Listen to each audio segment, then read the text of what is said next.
Some old habits die hard and some old wounds start to fester. Let's talk about episode 14 of season 3 of The Conners: Money, Booze, and Lies.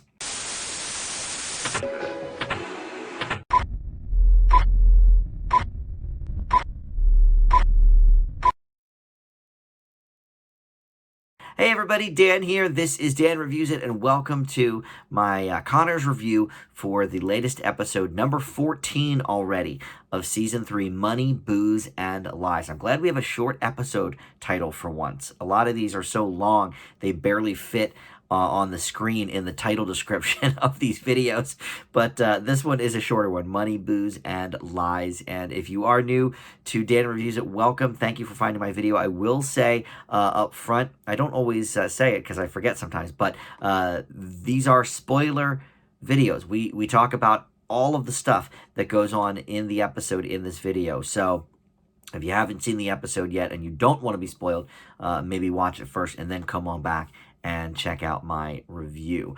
And think about subscribing as well if you are new around here. I'd love to have you. We just hit 700 subscribers on the channel about a week ago, which is very exciting. So I would love for you to be a part of that as well if you're not already. And of course, comment below. I love hearing from you guys on these episodes as well. So let's get right into it. Let's talk about this episode, Money, Booze, and Lies. This is an episode centering mostly around Becky, and then in another storyline, Darlene, Ben, and Dan.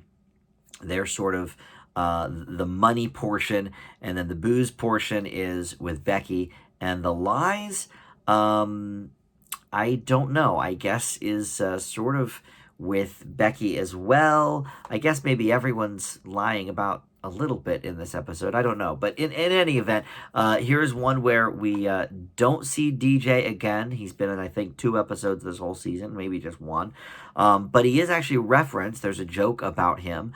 And so I liked that. And we don't see Mark either. But we do see Harris and Mary for a scene or 2 each. And then we also see Jackie as sort of a bookend to the episode. She might have been in the middle of it too. But mostly this is about Becky and her storyline of meeting an old high school friend that was sort of her rival in terms of academia. And then the other storyline, I think the meatier one, probably the one we spend the most time on, is with Dan, Darlene, and Ben. So let's talk about that one first, I guess, because that's sort of how we start the episode.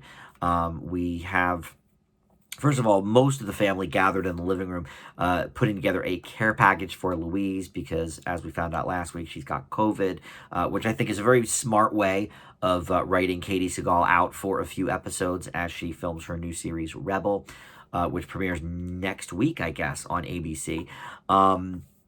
So, you know, that was kind of clever on the writer's part, but it also gave us some jokes in the opening scene where they're putting together a care package, including some random DVDs. I loved the riffing on Jack and Jill, the horrible Adam Sandler movie. I literally once broke up with a guy because he thought that movie was hilarious, and he dragged me to it. Neither of us had seen it, but he was like, this looks hilarious. Let's go see it. We saw it, and it was awful. But he thought it was great, and so shortly afterwards, I was like, listen, we're done. I feel like if you like that movie, our sense of humor is not gonna match up. So I like that they were joking about that, riffing on the Adam Sandler stuff. But also there was a little sort of play on words with the Bible, because Jackie had bought an audio version of the Bible because she misread it. She thought it was a Bublé CD, Michael Bublé, so that was kind of funny. So, but in that scene, they talked about how Dan was really rising to the challenge at his new job at Ben's old hardware store that the family, his father specifically, willed to him. So we saw this maybe, 2 or 3 episodes ago now, where they were first working together. But Dan has apparently, contacted a bunch of his old drywall buddies and construction buddies, and he has doubled the business at the store. So Darlene and he were talking about asking for a raise, and people were sort of putting in their 2 cents. Becky thought it was maybe a little too early since he's only been there a couple months. But Darlene was like, Ben couldn't make it there without you. Go for it. So as the episode progresses, at the dinner table, we have a little conversation about that very thing. But Dan sort of takes it to a whole other level. Rather than asking for a raise, he asks for a stake of percentage in the business. He wants 25% of the company, which, you know, I think is not necessarily unfair because he has brought so much extra business to the store, and especially in COVID times, a lot of mom and pop businesses are certainly going under. Whether it be in hardware or any sector really, restaurants, movie theaters, what have you. I can see it from both sides. Ben's point was that he's brand new to the job, and let's not get carried away here. Dan's like, look, I'm getting older. I'm not gonna wait around for 10 years to get a promotion. Let's do this now. And Ben was not hearing it. So him and Darlene have a nice conversation about what the store means to him, and about his deceased father, and how he wants him to be proud of him even from beyond the grave, and feels that taking on a partner or something could mean that Ben couldn't handle it on his own. He's a failure, that kind of thing. So a couple of really emotional scenes. We had some yelling between him and Dan, and then we have this really vulnerable scene with Ben and Darlene, and then to put a point on that storyline, she goes to Dan and says, "Look, you don't know what this means to him." Da da da da da. And Dan's like, I don't really care. Ben overhears, and basically they get in this, fight of, well, don't come in, are you firing me? No, I'm not firing you. Oh, well, if you don't show up, you're basically quitting. Well, I'm not quitting, da da da da da. And so Ben finally ended it and said, well, then I guess you're fired. So then Dan kicked him out of the house and said, all right, well, then go find somewhere else to live. Which caused a rift between now Darlene and Ben, because, as Darlene pointed out, they were helping Dan get back on his feet, and so she's not going to move out because now he doesn't have a job anymore and isn't getting any rent from Ben either. So Ben's sort of taking away two sources of income for him. So Darlene decides to stay, and we'll see where that goes down the line here. Some interesting stuff with that. And then Jackie at the end comes in and has a conversation with Dan about sort of, family working together and this and that. Not that Ben is family yet, but look, he is with Darlene. He's been with her for a couple of years now, and he was living there, and everything. So he's essentially family. In the Connor household, that means family, but Jackie told some stories about working with Roseanne at the lunchbox, and we sort of had some jokes about that and what Roseanne really thought of Jackie and this and that. Then the B story is about Becky. She meets up with an old friend from high school. I wouldn't say necessarily friend, but academic rival, people that were always going up against each other for, biggest honor roll kind of thing, or, highest grade in the class type of thing. And so this gentleman was that for Becky, and vice versa. And she at first doesn't even want to meet up with him because she's like, well, what do I have to show for it? I'm an alcoholic. I'm a single mother. I'm, still working at Wellman Plastics. I was supposed to go to college and do some things with my life.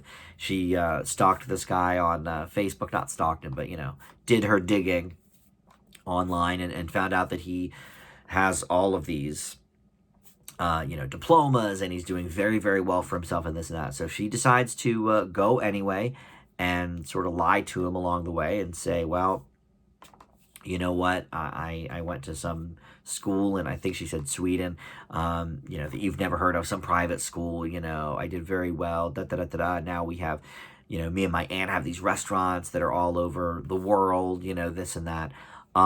But really, she starts to get very emotional because she starts talking about, well, I saved my dad's house and all of this. And, she starts getting emotional. He asked the waitress for some wine. So wine gets poured. Now, of course, we, the audience, know that Becky is a recovering alcoholic. She hasn't had a drink in maybe about 2 years, probably since season 1 of The Connors. Um, Maybe even since season 10 of Roseanne. I don't remember when she actually stopped drinking, but it's been a couple of years at least. And so now she had a sip of wine, and that turned into a night of drinking wine. And it didn't turn out as badly as I thought it was going to. But she does confide in Darlene. I guess here's the lies part of everything. She does confide in Darlene that she did this, and look, it's not going to happen again. Darlene sort of questioning it, but Becky's like, look, if I was really trying to hide it, if I was really going to keep on this path, I wouldn't have told you. Please don't tell Dad, but I'm at least telling you. And I thought that was nice. So that's essentially the whole episode.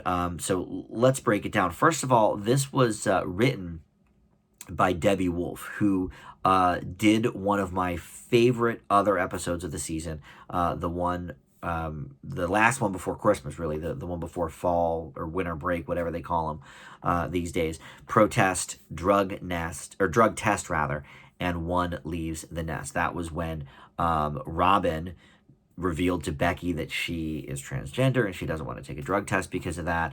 It's the one where Jackie sort of starts a revolt, of people striking maybe because they don't want the drug test. I thought that was a great episode. I think I gave it an A. I think it might still be my favorite one so far of the season. So this was another really good one with Debbie Wolf at the writer's desk.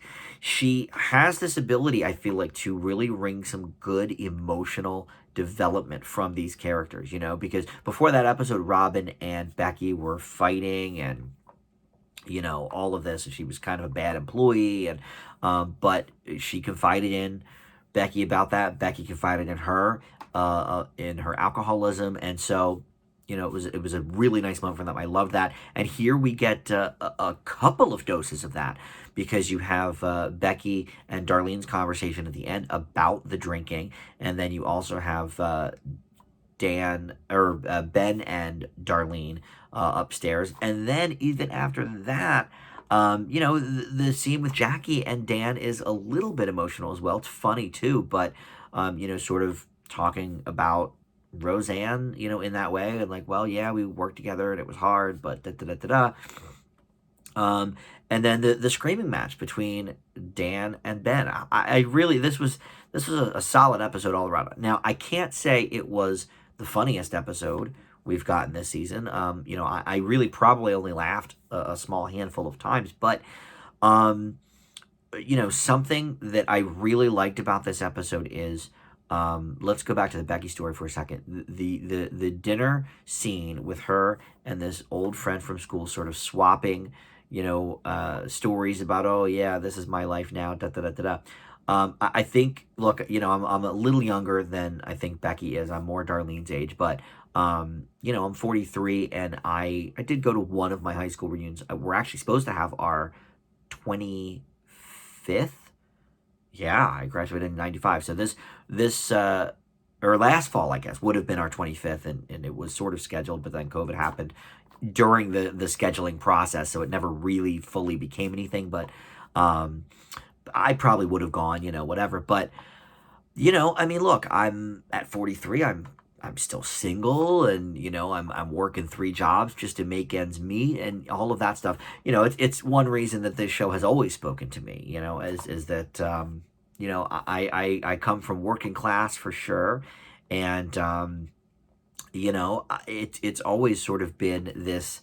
Yes, I'm kind of happy with my life. I really am, but it is a struggle, and so I really felt that when Becky was sort of going over her fake accomplishments to this gentleman, and really getting emotional about it, really talking about some deep issues within her that, maybe some regret, maybe, some things that she wished would have been or would have turned out. And yeah, I felt that scene very, very much. I got choked up for sure. And I think that's something that hits a lot of people in that age. I mean, age is a little bit different now than it was 30 years ago, 40 years ago in Roseanne and Dan's era, because of course, they were boomers and houses were cheap and you got married young and da da da da da. But, for a lot of people, myself and the, next 10, 15 years younger than me, it's a struggle, and maybe some of you guys can relate to that as well. I'm revealing, a lot about myself in this review, but that is what happens, I think, with these Connors episodes. And maybe I'm wrong, but I think that's what draws a lot of you guys into my reviews, is that sort of personal touch about these shows. But it's true. I mean, I think a lot of us are in that boat, of maybe if we do have other things, I mean, she does have a baby, obviously, there are things she can feel good about, and honestly, being sober for several years is one of them. But to her, that means admitting, well, she had a problem in the first place, and she never went to college, and she slept around, and this and that and the other thing. Things that, the high school Becky didn't do, and that didn't appeal to her. And, it was all about the academia. So I loved that scene. I mean, I didn't get too many laughs from it, to be honest. I mean, when she was trying to think about the the name of the fake college, that was funny. But other than that, to me, it was just a very, very emotional scene. And then back to Dan and Ben, I really thought their story was great as well. I love that Ben is a part of the show. I love that he is a part of this family for all intents and purposes at this point. He really is pretty much a Connor. And, I loved that he got so fired up to Dan, which, by the way, again, I'm kind of on both sides of the coin of that. I see where they're both coming from, but then once you hear Ben's side of the story, even in more detail and the more emotional aspects of it, I don't know. I kind of maybe side with Ben, but I do have to admit Dan has brought in, twice the business. He's brought in a lot of work for the store. And Ben even says, to Darlene at one point, look, I pay rent. I gave the guy a job. I would have given him a raise. Like, what more does he want from me? Da, da, da, da, da. And to be honest, I think that's a good point, and I think his point to Dan about, it's not my fault that you're getting old, and it's not my fault, that you ran your business into the ground. Da, da, da. Might have been a cheap shot, but, things were said in the heat of the moment. But I really liked that stuff as well. And I love learning more about Ben. So for the most part, yes, maybe this wasn't a hilarious episode of The Connors, but I think we really got some great scenes in this script from these people. I really do. And yeah, I like it when Mark's in it, but there wasn't really a place for him in this episode, and that's okay. We saw a little bit of Mary, a little bit of Harris. That's okay. That's kind of all we need. And even Jackie, she was only in it for a little bit. But we haven't had a real good Becky episode, I feel like, for a little while, So I'm glad we got that as well. So overall, I'm going to leave Money, Booze, and Lies with an A-. Strong one. Another strong one from writer Debbie Wolf. Now, all these episodes are written, obviously, by sort of a collective of people, but they put one name on it for the Screen Actors Guild or the, I guess, Writers Guild of America, or whatever. So, obviously, there's more, people on the writing staff than just the one person that writes the episode. But I always like to point out, like, who's listed, who's credited as the writer. So next week, we're going to get 2 new episodes. I'm so excited about this. I don't know if we've gotten 2 new episodes ever on the Connors, but there's going to be episode 15 and 16 both next week, and then the week after is only 1 episode. So there's 20 episodes for the season. So there's going to be, I guess, 6 more left over, 2 next week, and then hopefully we can just keep knocking these out 1 every week until the season is over, and then hopefully on to next season. It hasn't been picked up yet, but ABC has not given renewals to any of their shows yet. So I believe The Connors is still the #1 scripted comedy, because I think Grey's Anatomy is the #1 show overall on ABC, and then maybe like The Bachelorette or Dancing with the Stars or something is still up there. But I think for comedy shows, The Connors, I believe, is #1 on ABC. So I imagine they'll bring it back. But it's also probably a little expensive to produce with everybody's salaries. But anyway, next week we're going to get 2 new episodes. I'm just going to do them both in the same review. It'll be maybe a slightly longer review, I don't know, but we're going to knock them both out, in the same one. So thank you for watching. Please comment below, let me know what you thought of this episode, and we'll see everybody back here next week for more Connors. Bye.